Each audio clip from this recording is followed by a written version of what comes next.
Hare Krishna, devotees. Welcome to our Bhakti Vaibhava seminar on Srimad Bhagavatam for today. This is day 29 on the second canto. Day 29, and we're in chapter 9 of the second canto, and we're in, the section on the Chatushloki Srimad Bhagavatam. The section goes from verse 31 to 37, but we did 31 already, so we're starting now with 32. But first of all, our prayers.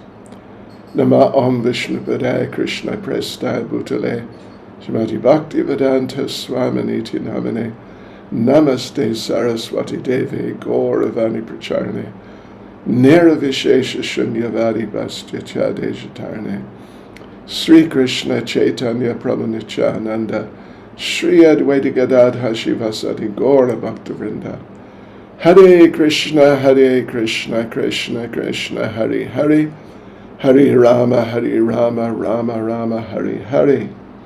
Vanchakapachuribhyascha kripa sindhubhya evacha Patitanam pavanebhyo Vaishnavebhyo namo namaha. Okay, so here we go. Verse 32. All of me, namely my actual eternal form and my transcendental existence, color, qualities, and activities, let all be awakened within you by factual realization, out of my causeless mercy.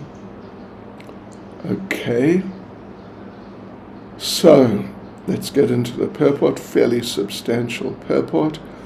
Prabhupada begins the purport by saying, the secret of success in understanding the intricacies of knowledge of the absolute truth, the personality of Godhead, is the causeless mercy of the Lord. And Prabhupada then goes on to make the point that just in ordinary material life, the father of many sons discloses the secrets of his position to the pet son. He discloses confidence to the son he thinks worthy. So an important person can be known by his mercy only. So similarly, you have to be dear to the Lord to know the Lord. And of course, very important point, very essential point, that he is unlimited. The Supreme Personality of Godhead is unlimited, so no one can know him completely, but through advancement in devotional service, one becomes eligible to know him, or most specifically, he reveals himself more, to such a person. So here we see that the Lord is sufficiently pleased with Brahma, and therefore he offers his causeless mercy to him, so that Brahma can have realization of him by his mercy, and by his mercy only.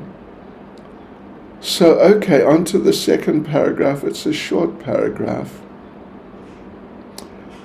The Vedas say you can't know the absolute truth, personality of Godhead, by mundane education, intellectual gymnastics, that sort of thing, but only if you have unflinching faith in the bona fide spiritual master and the Lord. Yasyadeve para bhaktiya, famous verse from, I think, Shvedashvatara Upanishad. So even if a person is illiterate, they will still be successful. Yes, even to someone who can't read. A famous example that we're well aware of is Srila Gaurkishore Das Babaji Maharaj, who we're told was illiterate and couldn't even read or write his own name. I mean, this is what we're told. So therefore you can say that he never, taking that, if that's true, you can say he never read Bhagavad Gita or any other of our literatures. But Srila Bhaktisiddhanta, we're told, said that whenever he opened his mouth, out came the Vedic literatures. So in this way, by his mercy, you can, so to speak, automatically know him. It's not exactly automatic like a machine, but it just comes by the mercy of the Lord. And in Bhagavad Gita, Krishna says he reserves the right to be exposed to who he wants to be exposed to, and not to just anyone. Keeps himself concealed from the faithless, like the Mayavadis and others, by Yoga Maya. So, third paragraph, again, it's it's a pretty short purport, that to the faithful devotees, the Lord reveals himself in his form, quality, and pastimes. Yeah. And the Mayavadis, of course, the impersonalists, feel he is formless. But certainly it's true that his form is not like those forms we're used to. So he discloses his form, Prabhupada says, even to the point of measurement, to the pure devotees. That is what in the Sanskrit here, the word yavan appears. And Prabhupada makes the point that this is what this word yavan, and it's the first word in the Sanskrit in the verse, this is what that word indicates. Prabhupada says, according to Srila Jiva Goswami. And then the fourth paragraph. So in this way the Lord discloses his transcendental nature. The mundane wranglers have different mundane concepts of his form, like because he's the most ancient, then those mundane wranglers and others, some of them depict him as being like really old. You know what a person who's just really old looks like, that really physically incapacitated, more or less, or to a large degree at least. So they think, yes, he's old, so he must be like that. That's a typical mundane conception. And Shastra, of course, says he has no mundane form, so these fools think that he's formless. They can't distinguish between mundane forms and spiritual forms. So, but Brahma Samhita makes it clear his form is transcendental. Sat Chit Ananda Vigraha, eternal, full of knowledge, full of bliss, which no material form is, even like the whole planet. And plus he can use any of his senses for any of the sensory purposes. He can eat with his eyes, see with his legs. Obviously on the mundane level, our bodies can't do that sort of thing. But the thing is that spiritual bodies they're just really different from our bodies. They're not limited like our bodies. And we continue on. there's, looks like 7 verses in this purport. That's really, it's a major purport, it's a fact. This is now the 4th, is it? Oh no, it's 6, 7. I see. So the Lord, the thing is, no, there's 6 actually. There's 6. So the Prabhupada makes the point that the Lord discloses to his devotees his unlimited varieties of transcendental bodies, identical with each other, but they have different bodily features. Some blackish, some whitish. Lord Ram was greenish, they say. Different numbers of hands, different species. The Lord discloses these to his devotees. So therefore the impersonalists' arguments of formlessness really are not attractive to devotees. Even to the newer devotees, not advanced devotees. So now there may be, in different versions of Bhagavad Gita, there may be different types of structure of paragraphs. Yeah. So let's see. Okay, anyway, this is paragraph 5 I'm in.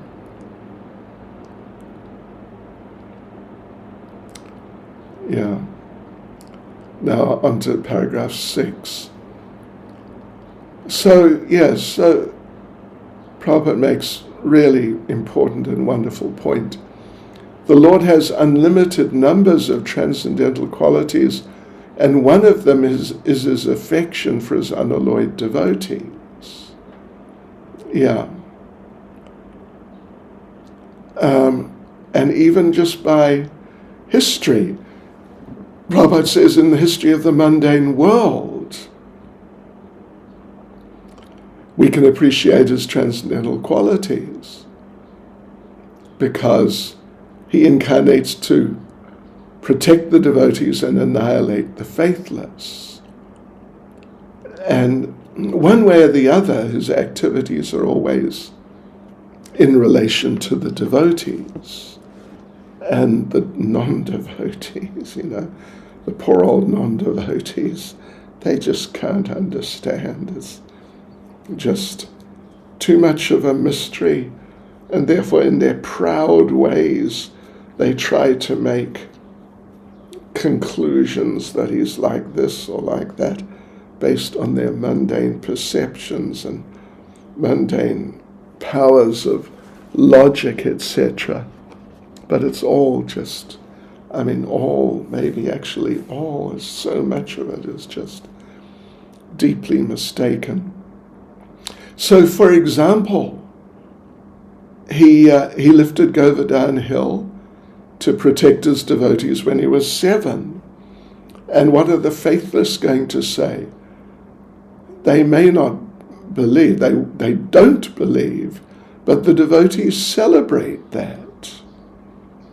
Prabhupada says for the devotees, it's absolutely believable because the devotees believe in and accept the unlimited almighty potencies of the Lord.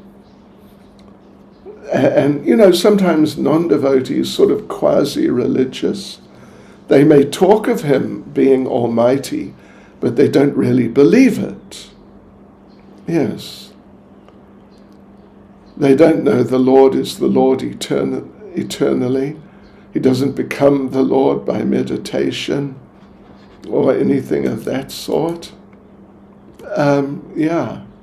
Meditation or speculation for long times. So, the last paragraph, shall we say, 7th paragraph actually. The impersonal interpretation is completely refuted in this verse. Prabhupada says, because it's clearly stated here that the Supreme Lord has his qualities, form, pastimes, and everything that a person has. And Prabhupada concludes the purport by saying, all these descriptions of the transcendental nature of the personality of Godhead are the factual realizations by the devotee of the Lord. And by the causeless mercy of the Lord, they are revealed to his pure devotee and to no one else. So now, devotees, we go on to verse 33, which is actually officially the first verse of the Chatushloki Srimad Bhagavatam. The Bhagavatam in a nutshell, you can say. So, here's the translation. Brahma, it is I, the personality of Godhead, who was existing before the creation, when there was nothing but myself, nor was there the material nature the cause of this creation. That which you see now is also I, the personality of Godhead, and after annihilation what remains will also be I, the personality of Godhead. So you can just refer back, make a note of this point now. Here the Lord is answering, because these are answers by the Lord's version. So he's answering Lord Brahma's questions in the following verses. Please note them down. They're from the second canto, chapter 9, verse 26, just a little before this verse, 2:9:26, and then second canto, 8th chapter, verse 8 to verse 11, which are all talking about how the Lord alone existed. So 2:9:26 and 2:8, 8 to 11. All right, let's go into it here and, talk about major purports. Anyway, so Prabhupada makes the point that the first feature of this verse is the emphasis on Krishna specifying that it is he, the Supreme Personality of Godhead, who existed before the creation. He says I 3 times in the Sanskrit. You can just have a look and you'll see. Aham, meaning I, is used 3 times. Yeah. And just have a look in this first paragraph and you'll see Prabhupada repeats I, it looks like 6 times. Yeah. Prabhupada talks, in the purport, Prabhupada talks about the predominator I and the predominated I in this first paragraph. So then, the second feature in the second paragraph is that the verse is talking of persons. Actually, Prabhupada uses the term I at least more than 10 times in the first paragraph. So another feature, the second feature, is the verse is talking of persons and not something impersonal. Only the Lord was there before the creation, not Lord Brahma, not Lord Shiva, because Prabhupada makes the point, the Lord generally is the predominator I, but here in the second paragraph, the predominated I includes Lord Brahma, who's also a person, of course, but he's one of the predominated ones, not one of the predominator ones. So then in the third paragraph, another feature, a third feature, is that the supreme truth is Bhagavan, the personality of Godhead. And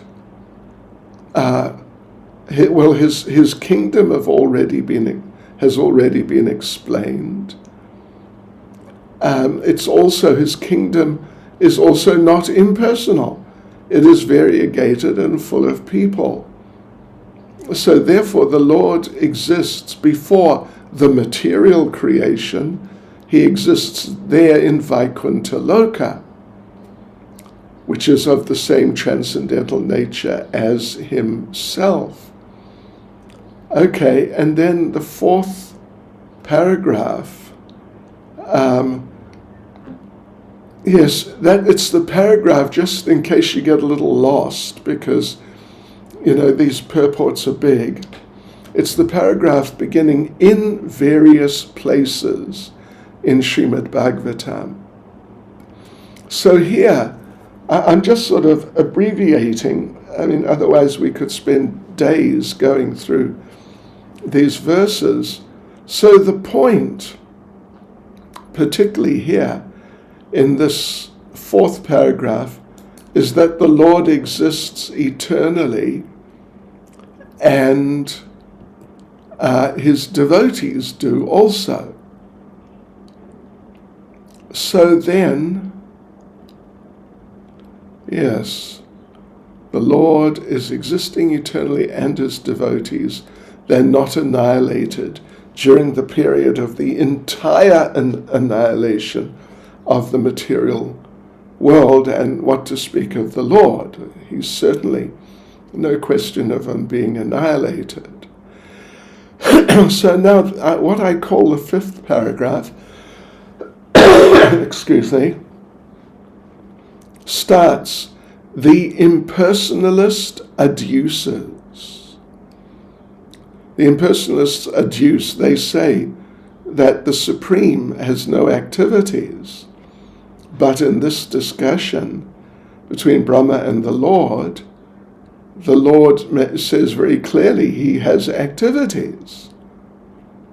And even you can say that the activities, Prabhupada makes the point, the activities of Brahma and other demigods, that they are activities of the Lord, just as in a company, the activities of an employee effectively are the activities of the employer. Yes. So, okay. Right. So the example, in that regard, the example is of a king not being seen in government offices. So we mentioned that point basically. So now the sixth paragraph begins in the Brihad Aranyaka Upanishad. So in that Upanishad, the point is made that it's quoted, Atmai Vedam Ugra Asit Purusha Vida. It indicates that the Lord was there, Krishna was there, even before the appearance of the Purusha avatars. This is a very important point. And in Bhagavad Gita, Prabhupada refers to Bhagavad Gita chapter 15, verse 18. It is said there that Krishna is the Purushottama, means Purusha Uttama, the Supreme Person, transcendental even to the Purusha Akshara and Purusha Kshara. Purusha, the Akshara Purusha is Mahavishnu, yes, who glances over the material nature. But the Purushottama exists before Mahavishnu did that. Right. So therefore that Upanishad is, Prabhupada says, confirming the statement of Bhagavad Gita that Lord Krishna is the Supreme Person or Purushottama. And then paragraph 7, which begins, in some of the Vedas. Yeah, it says that in the beginning there was only the impersonal Brahman. But according to this verse, and according to what Lord Krishna says in Bhagavad Gita also, Brahmano hi pratisht aham, that the impersonal Brahman is the glowing effulgence of the Lord's body, and Krishna is the cause of it, but that effulgence may be an immediate cause. And an example is, in terms of cause, is I think it's a reasonable example, a good example, is that someone may steal from you. You may be on the surface of it, on the immediate level. You may be an innocent person. You may have acquired something honestly by regular material standards, but another person, a criminal, steals it from you. So therefore, that he's done something wrong for which he should be punished. But if we go back from the immediate level, why did someone steal from you? Because in the past you have stolen from someone else. So devotees are people who look beyond just immediate causes. Yes, so anyway, the Brahmajyoti may, in a sense, be an immediate cause of the creation, but the cause of all causes, including of the Brahmajyoti, is the Lord. And Prabhupada gives an example in the purport that a government head is impersonal in the government offices. You don't see him around, but the people are doing his work for him. But he is impersonal in those offices, but not in the main government house. The president or prime minister has his place, and it's the main place, really.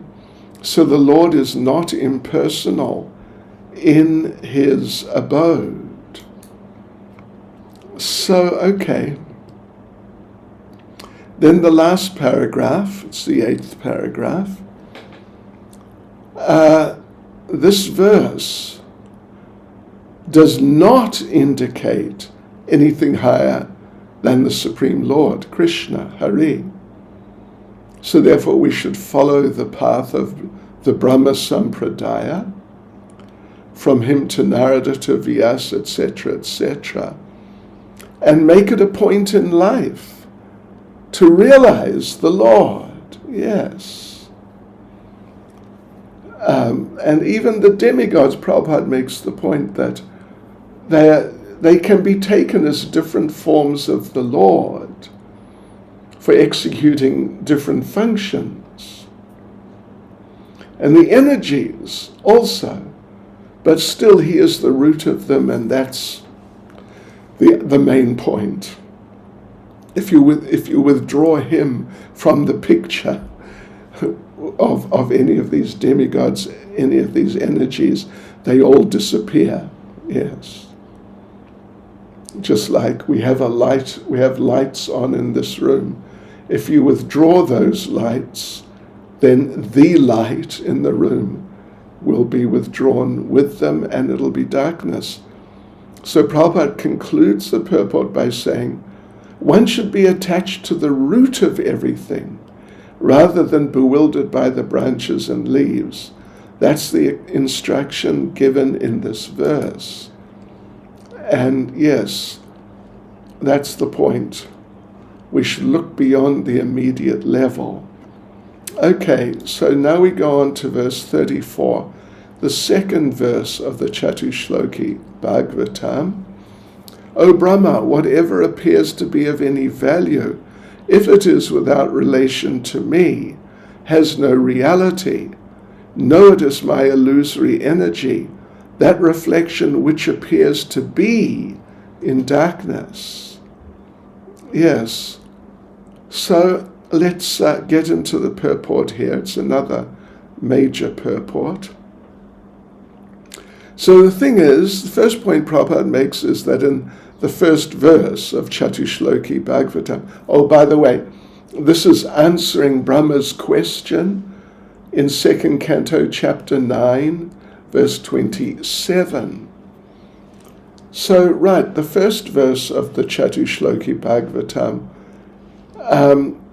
made it clear that at any stage of the cosmic manifestation, its appearance, sustenance, growth, interactions, deterioration, disappearance, whatever, everything's related with the Lord. So whenever we forget that relationship and things are taken as real without being related to the Lord, that is a product of the illusory energy. That's the essence of this verse. And it's a really important point.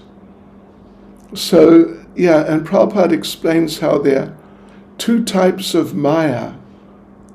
When there's detachment from the Lord, disconnection, then that means the influence of Mahamaya, the material energy.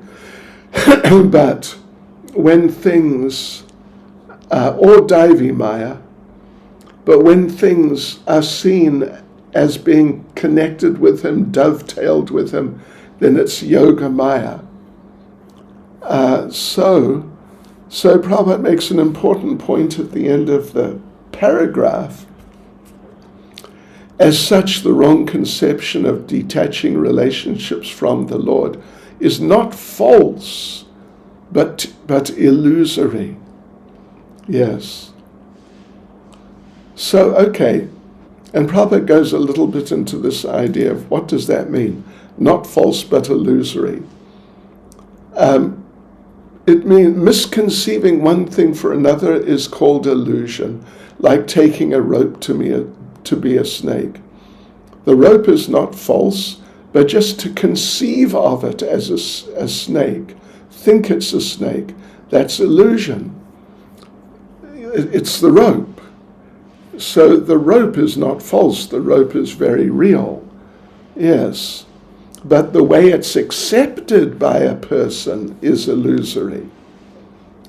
So therefore people think this world is divorced from the Lord, divorced from the energy of the Lord. That's not false, but it's illusion. So in other words, so this is called the reflection of the reality in the darkness of ignorance, that anything that appears as apparently not being produced out of Krishna's energy, that appearance is Maya. For example, Prabhupada gives the example, it may seem the sun is independently bright, but actually its light is coming from the Brahmajyoti. Yes. So these sorts of things are being discussed in this second paragraph. Then there's a few shorter paragraphs. Third paragraph is the one beginning the Vedanta Sutra. Yes, it affirms in the very beginning that everything's born of the Lord, so all living beings are born from his energy, the energy of the supreme living being, the personality of Godhead. And that includes Brahma and all the living beings descended from Brahma. None of them have any existence without being dovetailed with the Lord. And the fourth paragraph, which begins the independence. So, people are Prabhupada stressed this so much, people are so attached to their independence, and ultimately it means from the Lord. Yeah. But actually it's not real independence. Like, for example, here we are. Right now I'm in Malaysia. Hare Krishna. And if I say, well, look, I'm just an I'm just an individual, I can do what I like. I mean, there's limited truth to that. But here in Malaysia, I have to obey the directions of the government of Malaysia. And for example, here in Malaysia, it's illegal to preach to Muslims. You'll be arrested. And sometimes they're very strict about that. Although you can practice your own religion, but you can't preach to Muslims. It's a Muslim state. So if I think, well, I'm a preacher of Krishna consciousness, and it's a fact that in other places we just preach to whoever's there. But here, the majority population is Muslim, and you can't preach to them. And if you feel that because you're an individual entity, you can do what you like, you'll find that you are part of a greater whole at the same time. You're part of the country Malaysia at the same time. Right. So therefore the claim of supreme independence by the conditioned souls is illusion. And this verse makes it clear. Okay, then the 5th paragraph, which begins, persons with a poor fund of knowledge, they become illusioned. For example, scientists, physiologists, etc. They become dazzled by the dazzling reflection of the sun, moon, and electricity. That's the way Prabhupada puts it.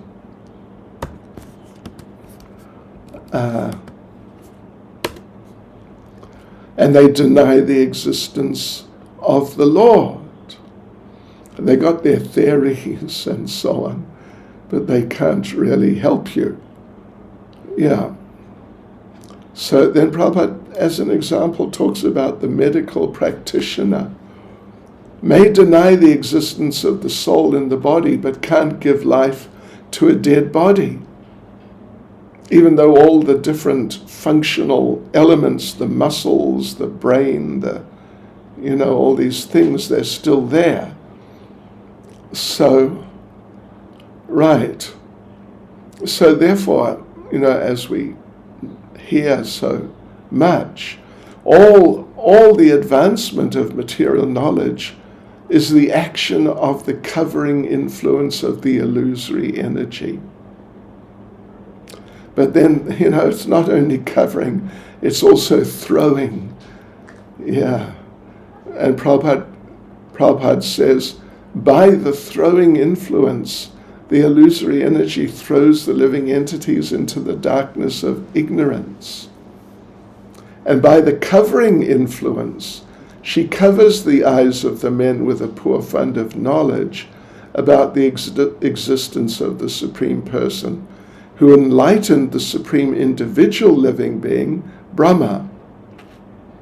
Okay. So then the 7, okay. Let's just have a look here. So Prabhupada goes on in the 6th paragraph,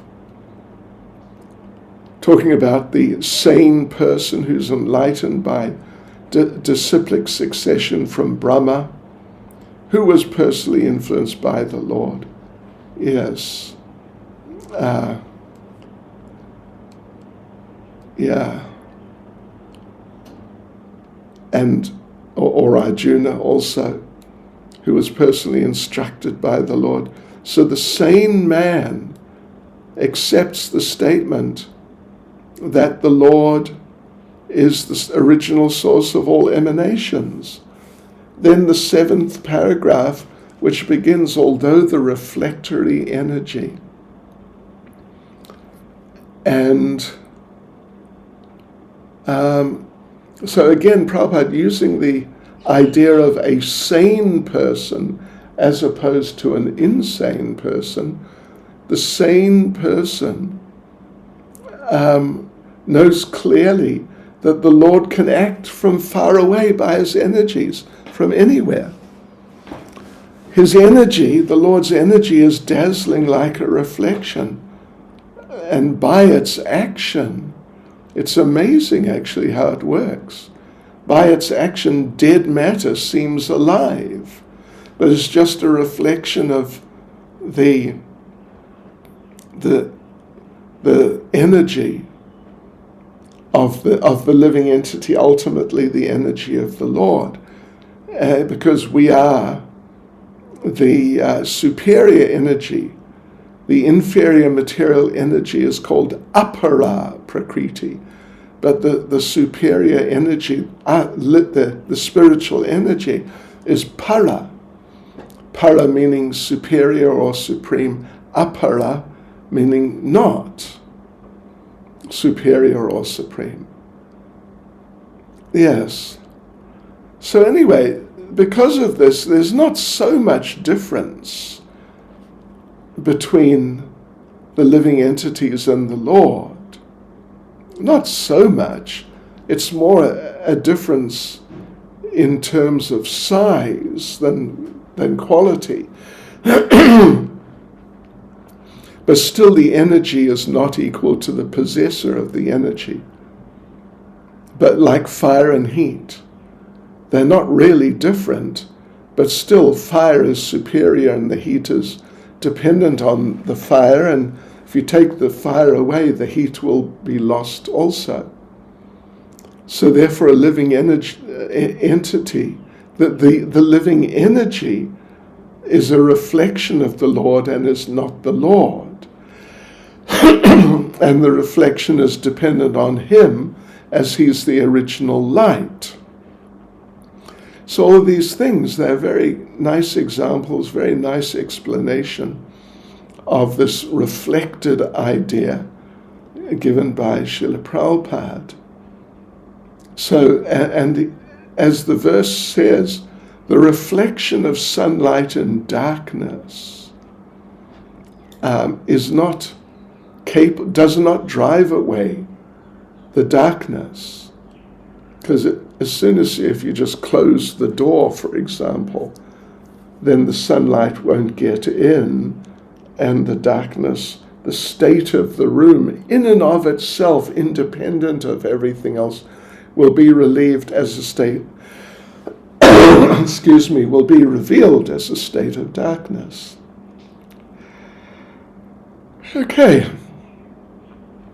So therefore, what we need to do, we need to take shelter of the light of the Lord, as in Bhagavad Gita and Srimad Bhagavatam, and not the reflective persons who have no touch with the Lord.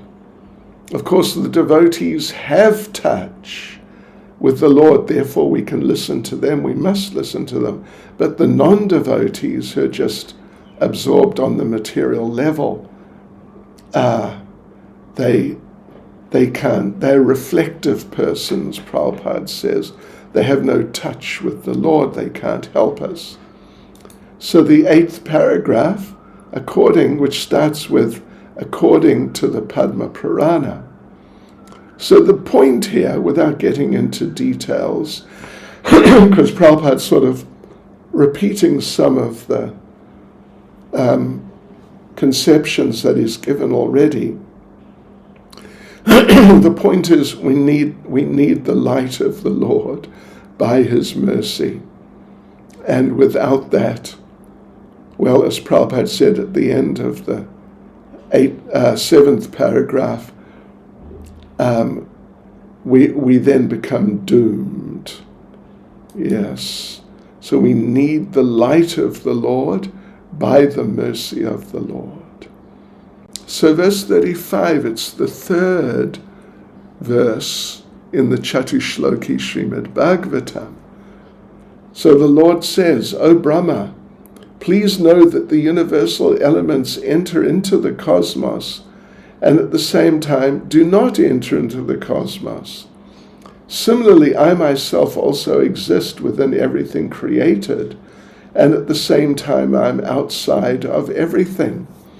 So you can note, devotees, that this verse is an answer to the second canto, chapter 9, verse 28 to 9:28, and the second canto, chapter 8, verse 23 to 8:23.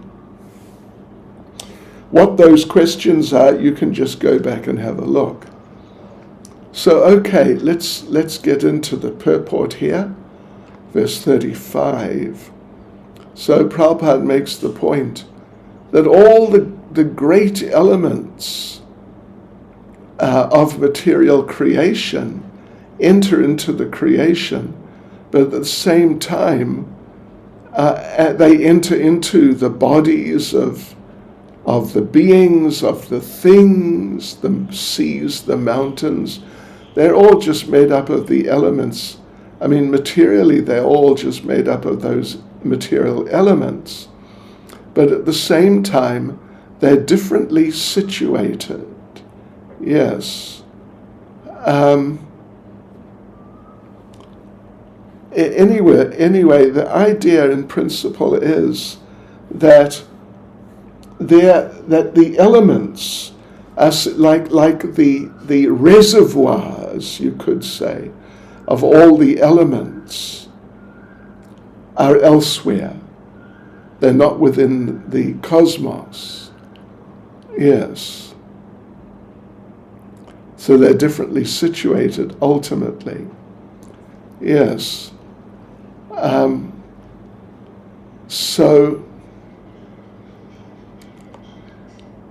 Prabhupada says, the body of the human being and the body of the mountain, as also the bodies of the demigods, including Brahma, are all of the same ingredients, same, earth, water, etc. But at the same time, the elements are beyond the body, like the reservoirs, you can say. And the Lord, by his different energies, the internal, external. So the Lord is within everything, but still he's outside in the kingdom of God. And Prabhupada quotes Brahma Samhita 5:37 in that regard. You can see it there in the purport. Then in the next paragraph, the second paragraph, Prabhupada quotes Brahma Samhita 5:35. Yes. Let me just read it. I worship the personality of Godhead Govinda, who by one of his plenary portions enters into the existence of every universe and every particle of the atoms, and thus unlimitedly manifests his infinite energy all over the creation. And third paragraph, which begins, the impersonalists. So they can imagine, they may even perceive the all-pervading nature of the Brahman. So they think that he, the Supreme Brahman, can't have a personal form. So this is mystery, isn't it? This is the mysterious nature of the Lord. And what is the key to the mystery? Yes, the key to the mystery is transcendental love of Godhead. And anyone who's surcharged with that love, with no difficulty sees the Lord everywhere.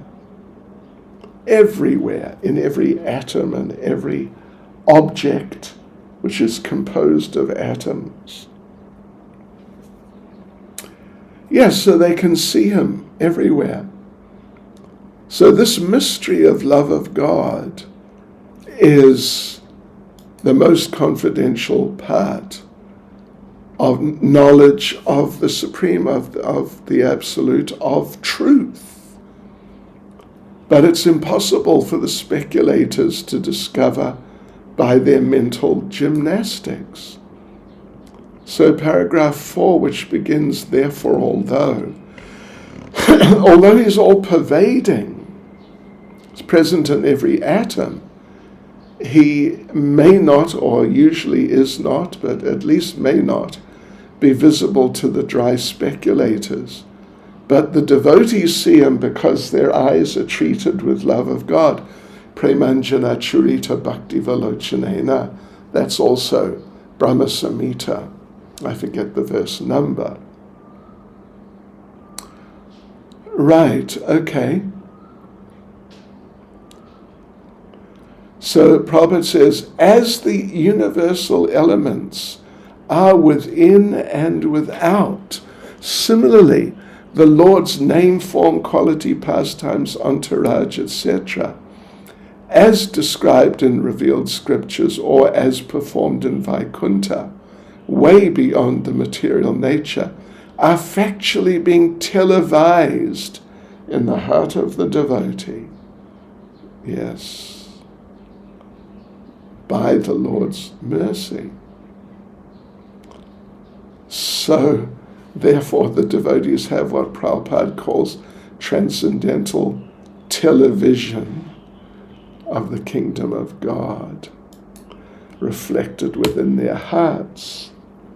Prabhupada concludes that paragraph 4 by saying, that is the mystery of knowledge of the personality of Godhead. All right, so the 5th paragraph now, which happens to be the last paragraph of the purport. So, a point which is made, particularly in Nectar of Devotion, the Lord quite easily gives people liberation if they really want it, just from the bondage of material life. But he really, very rarely gives the privilege of love of God, because he then becomes controlled by the devotee. So this devotional service to the Lord, through which one gets that mercy of the Lord, that devotional service is just so wonderful. It keeps the devotees, Prabhupada says, wrapped in psychological activities. Yes.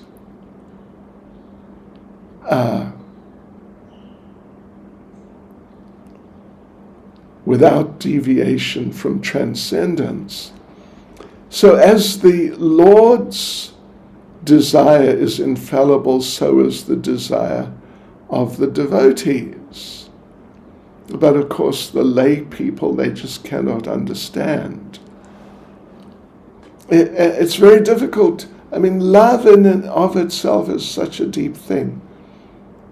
And for non-devotees particularly, it's difficult to understand, or not possible, that that process of love by devotional service, as it's difficult to understand touchstone.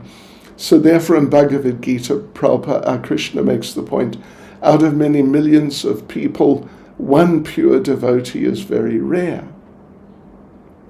So out of all kinds of perfections attained by knowledge, then mystic yoga is higher than that. But the perfection in devotional service is the most mysterious. And Prabhupada quotes 1864.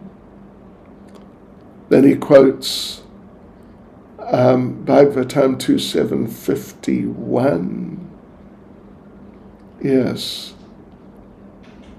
And Prabhupada notes that with Brahma explaining things to Narada as he's doing, it is, you could say, the parampara in action, parampara in operation. Yes. So Prabhupada concludes the purport by saying, If one is fortunate enough to have received the knowledge in the transcendental disciplic succession, surely he'll have the chance to understand the mystery of the Lord and that of the Srimad Bhagavatam, the sound incarnation of the Lord. So we don't have much time left, but let's get into verse 36, which is the last verse of the Chatushloki Bhagavatam. So here's the verse. A person who's searching after the Supreme Absolute Truth, the personality of Godhead, must certainly search for it up to this, in all circumstances, in all space and time, and both directly and indirectly. And this is an answer to what was the points raised in 2nd Canto chapter 9, this chapter, verses 29 to 30. So Prabhupada, that's 2:9, 29 to 30. Prabhupada begins the purport by saying, to unfold the mystery of Bhakti Yoga as it's explained in the previous verse is the ultimate stage of all inquiries, or the highest objective for the inquisitive. Yeah, so anyway, people are searching through different yogas, searching for self-realization, different yogas. Yes, they make inquiries into the self, the mystery of the self, in different ways through different fields, social, political, etc. But here the goal of such inquiries is being explained. And there's a mega paragraph here. The Vedanta Sutra begins with this inquiry, and Bhagavatam gives the answer. Yes. And these 4 verses are the Lord answering Brahma's questions, as we've been pointing out. So therefore it's the end of the self-realization process. Of course, normally people on the material level think the goal is sense gratification based mainly on sex desire, and that the end result of, in spite of all advancement in knowledge, the final goal is sense gratification all round. But this now, what is being talked about in this verse, the absolute truth in the Chatushloki Bhagavatam, this is the real goal of life, and everyone should know about it by inquiring from a spiritual master, directly and indirectly. So Prabhupada, in the 3rd paragraph, which begins the revealed scriptures, Prabhupada explains that the revealed scriptures reveal all of this. Yes. But conditioned souls are blinded by the glaring reflection in darkness. We talked about that, the reflection in darkness, so they can't understand the whole picture. And as an example, Bhagavad Gita tells we must target the Supreme Lord, but for want of a spiritual master, things are distorted by unauthorized people who want to satisfy their own whims. But otherwise, Prabhupada says, undoubtedly the Bhagavad Gita is accepted as one of the most brilliant stars in the horizon of the spiritual sky. But unfortunately, it's being so much distorted. Yes. So, 1861 and 1865 from Bhagavad Gita explains the process, although unfortunately the people don't get it. So the 4th paragraph, indirectly it's said